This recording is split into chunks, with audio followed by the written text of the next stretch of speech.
Hey, I'm Jay, owner and founder of Yes Yoga LLC.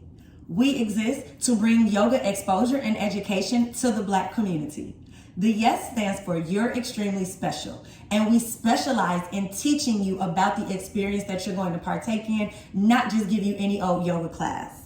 One of the biggest things that we pride ourselves on is letting you know what to expect in your yoga session and what your body is capable of doing. The three things about yoga that you need to know is that yoga is focused mostly on breathing, intentional movement, and grace and acceptance. You're probably thinking, yoga, you need to be flexible, you need to have a nice space, you need to do this and that. The truth of the matter is, to be a yogi, you don't even need a mat.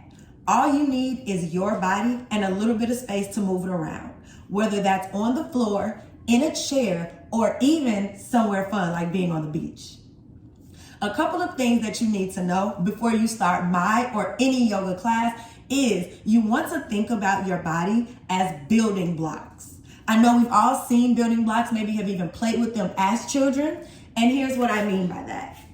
When you are moving your body, the most important thing to remember is that the more supported your joints are, shoulders, elbows, wrists, knees, hips, ankles, the more supported those parts of your body are, the better your foundation will be to try more challenging, more difficult, more intensive poses. So when you're doing something such as a lunge, when you lean, turn your hips forward. Make sure your knee stays stacked above your ankle and never goes past your toes. Another thing, shoulders stacked above your hips, elbows and wrists under your shoulders, and always move with intention. Finally, something you probably didn't even pay attention to. If you're trying out balances, things like tree pose or extended hand to big toe, and you find yourself wiggling around, here's what I want you to remember.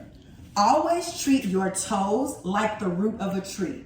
You have never seen a 2,000-pound tree being supported on roots that are shriveled up. Just that same way, your body cannot balance itself on toes that are squeezed together.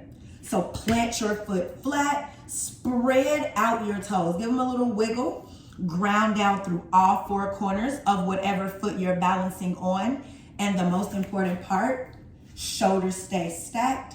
Keep your belly button pulled into your rib cage. Your center of gravity is your midsection. So if you find yourself wiggling and wobbling about, pay attention to if your belly button is pulled in, if your shoulders and hips are stacked, and also where your arms are.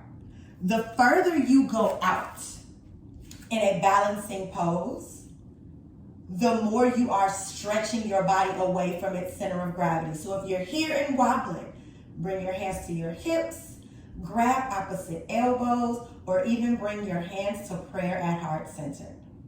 I hope this little tutorial helped. I look forward to seeing you on the mat or coming to fly with me very soon. And as always, remember, you're extremely special and yoga is for you. Namaste.